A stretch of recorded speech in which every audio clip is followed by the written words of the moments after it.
জ্ঞানেশ কুমারের বাবার নাম আছে ভোটার লিস্টে, ডকুমেন্ট দেখাতে পারবে? অমিত শাহর বাবার জন্মের সার্টিফিকেট দেখাতে পারবে? প্রধানমন্ত্রী থেকে শুরু করে ক্যাবিনেটে যারা মন্ত্রী রয়েছে, স্বাস্থ্যমন্ত্রী, প্রতিরক্ষা মন্ত্রী, শিক্ষামন্ত্রী, অর্থমন্ত্রী, রেলমন্ত্রী, তার বাবার ঠাকুরদার জন্মের সার্টিফিকেট দেখাতে পারবে? যারা ইলেকশন কমিশনে কাজ করেন দেখাতে পারবেন?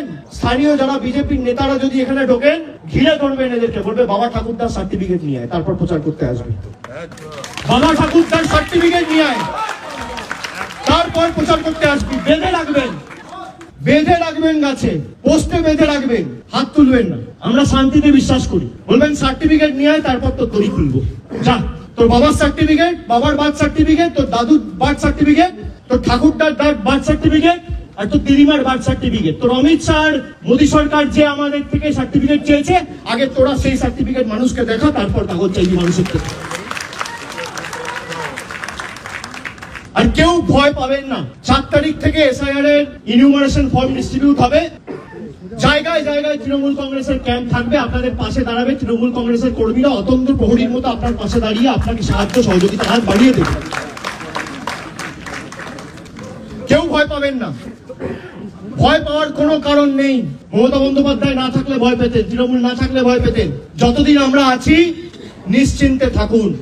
রবীন্দ্রনাথ ঠাকুরের বাংলা, বিদ্যাসাগরের বাংলা, বঙ্কিমচন্দ্রের বাংলায়, স্বামী বিবেকানন্দর বাংলা, রামকৃষ্ণ পরমহংসদেবের বাংলাকে যারা ব্যঙ্গ বিদ্রুপ করেছে, বাংলাদেশি বলে যাদের আখ্যায়িত করে আমাদের অপমান করেছে, আগামী দিন জবাব নেওয়ার জন্য আমাদের সকলকে এখন থেকে প্রস্তুত থাকতে হবে।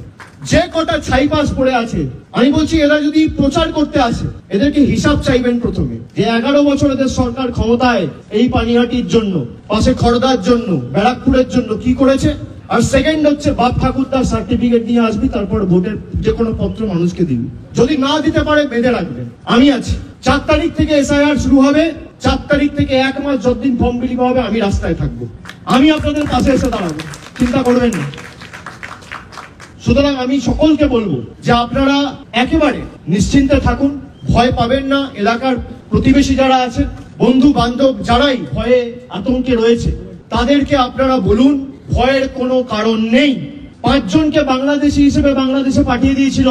আমরা আইনি লড়াই লড়ে তাদেরকে হাইকোর্টে লড়াই করে হাইকোর্ট ঘোষণা করেছে এরা বাংলাদেশি নয়, এদেরকে ভারতে ফিরিয়ে আনতে হবে। আমরা তাদের নিয়ে আসার ব্যবস্থা করছি, অত সোজা নয়। আজকে যারা ধর্ম নিয়ে রাজনীতি করে, ধর্ম নিয়ে কোনোদিন রাজনীতি করা উচিত? কর্মসংস্থান, শিক্ষা, রাস্তা ঘাট, জল, পানীয় জল, পরিকাঠামোগত উন্নয়ন, school, college, medical college, ITI, একটা সরকারের কাজ কি? উন্নয়নের যে প্যারামিটার রয়েছে আপনি সেই নিয়ে তর্ক করুন না, তথ্য পরিসংখ্যানের মাধ্যমে আসুন। আমাদের সরকার 14 বছর ক্ষমতায়, আপনাদের সরকার কেন্দ্রে 11 বছর ক্ষমতায়। আমি তো বলেছি বিজেপি নেতাদের, সনাতনী, আরে সনাতন ধর্মের রক্ষাকর্তা শ্রীকৃষ্ণ হতে পারে, প্রভু রাম হতে পারে, মা দুর্গা হতে পারে, মা কালী হতে পারে। সনাতন ধর্মের রক্ষাকর্তা বিজেপির নেতারা যারা ভোটে দাঁড়িয়েছে, তাদের বাবা ঠাকুরদাদের সার্টিফিকেট আছে। কেউ ভয় থাকবেন না। আমি হাত জোর করে আরেকবার সবাইকে অনুরোধ করছি, আমার কথা যারা শুনছেন, আপনাদের কোন রকম কোনো অসুবিধা হলে স্থানীয় জনপ্রতিনিধি, প্রশাসনের বিডিও অফিস বা প্রশাসনের পঞ্চায়েতের অফিস বা শহর এলাকায় কাউন্সিলর, মিউনিসিপ্যালিটি বা তৃণমূল কংগ্রেসের যদি কেউ ওয়ার্ড প্রেসিডেন্ট বা পঞ্চায়েতের স্তরে দলীয় দায়িত্বে থাকে, তাদের সাথে যোগাযোগ করুন। আপনাদের পাশে আমরা আছি। আজকে আমরা যদি আগে থেকে জানতাম, আমরা প্রদীপ বাবুকে হয়তো বাঁচাতে পারতাম। তার পরিবারের কেউ জানেই না, কারোর সাথে তিনি আলোচনাই করেন। এসআইআর ঘটনা, এসআইআর অ্যানাউন্স হওয়ার পর তিনি রুমে চলে গেছেন, পরের দিন রুম খুলে দেখছে তার মৃতদেহ। এটা কাকতালীয় নয়। আজকে যে দিনহাটায় ঘটনা ঘটলো, এটা কি কাকতালীয়? গত 2-3 মাস আগে আপনারা দেখেছেন কলকাতায় রিজেন্ট পার্কে, নেতাজি নগরে 2 জন আত্মহত্যা করেছে। এসআইআর ঘোষণা হওয়ার পর থেকে এদের মৃত্যুর জন্য একমাত্র দায়ী হচ্ছে অমিত শাহ আর জ্ঞানেশ কুমার। আমি আবার বলছি দ্ব্যর্থহীন ভাষায়, বিজেপি ভাবছে ইডি আর ইলেকশন কমিশনকে লাগিয়ে আমাদের টাইট করবে। তোমাদের বুকের পাটা থাকলে বাংলার মানুষের গায়ে হাত দিয়ে দেখিও। এই ভদ্রলোককে পাঠানো হয়েছে জাতীয় নির্বাচন কমিশনে, যাতে ভোটার আর ভোট দিতে না পারে। আগে মানুষ ভোট দিয়ে সরকার নির্বাচিত করত, এখন সরকার পছন্দের ভোটার বেছে নিচ্ছে। আপনারা ভাবুন কি পরিস্থিতি দেশে। জ্ঞানেশ কুমারের মেয়ে ইন্ডিয়ান অ্যাডমিনিস্ট্রেটিভ সার্ভিসে চাকরি করে। এসআইআর ঘোষণা হওয়ার পরে তাকে নয়ডার জেলা শাসক করে দায়িত্বে বসানো হয়েছে। জ্ঞানেশ কুমার মানে জাতীয় নির্বাচন কমিশনের মুখ্য নির্বাচন কমিশনের আধিকারিক।